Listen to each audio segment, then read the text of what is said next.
এদিকে মঙ্গলবার পাশ হওয়া বাজেটকে ব্যবসা বান্ধব বললেও ব্যবসায়ীরা বলছেন অনেক প্রত্যাশা এখনো অপূর্ণ রয়ে গেছে।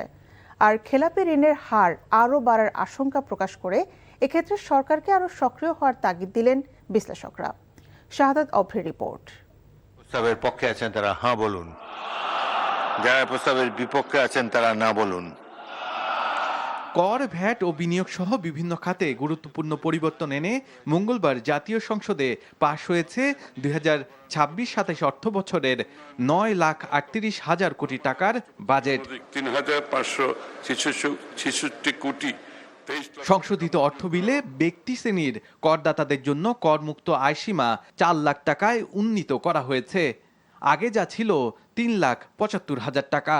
পাশাপাশি আবাসন খাতে বিনা প্রশ্নে কালো টাকা বিনিয়োগের বিতর্কিত সুযোগ সুবিধা বাতিল করা হয়েছে। এছাড়াও খুচরা ব্যবসায়ী ও মুদি দোকানীদের উপর ভ্যাট ও অগ্রিম কর আরোপের প্রস্তাব বাদ দেওয়া হয়েছে।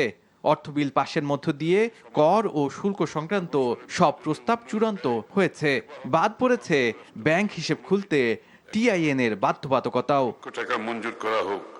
বাজেটে কতটা ব্যবসায়ীদের সুবিধার প্রতিফলন ঘটেছে এমন প্রশ্নের জবাবে বিজিএমই এর সভাপতি বলেন, বাজেট ব্যবসায়িক বান্ধব হলেও ব্যবসায়ীদের অনেক প্রত্যাশা এখনো অপূর্ণই রয়ে গেছে।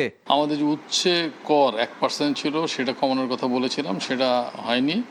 আমাদেরকে যে অল্প বিস্তর ইনসেন্টিভ দেওয়া হয় সেই ইনসেন্টিভের ক্ষেত্রে যে ট্যাক্সটা ইম্পোজ করা আছে 10%, সেখান থেকে কমানো 5% হয়েছে, বাট ভিতরে আরও কিছু ম্যাথমেটিক্যাল এরর আছে।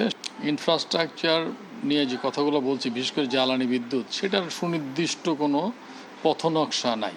আমাদের কস্ট অফ ফান্ড যেন কমে, কারণ 13% 14% ইন্টারেস্ট দিয়ে ইন্ডাস্ট্রি ফিজিবল করা যাবে না। অন্যদিকে অর্থনীতিবিদরা বলছেন, মূল্যস্ফীতি নিয়ন্ত্রণে বাজেটে আরও সুনির্দিষ্ট পদক্ষেপ নেওয়ার সুযোগ ছিল।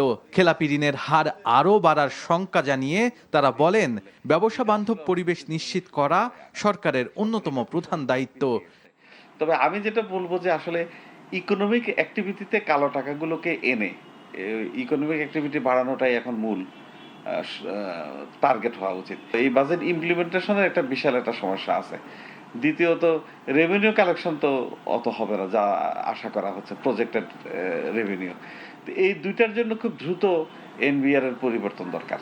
বিশ্লেষকরা বলছেন, জাতীয় বাজেটে ব্যবসা সম্প্রসারণ, বিনিয়োগ বৃদ্ধি ও শিল্পায়ন ত্বরান্বিত করতে নানা ধরনের কর ও শুল্ক সুবিধা দেওয়া হয়েছে ঠিকই, কিন্তু মুদ্রানীতিতে সেই প্রবৃদ্ধিমুখী দৃষ্টিভঙ্গির প্রতিফলন এখনো অনুপস্থিত।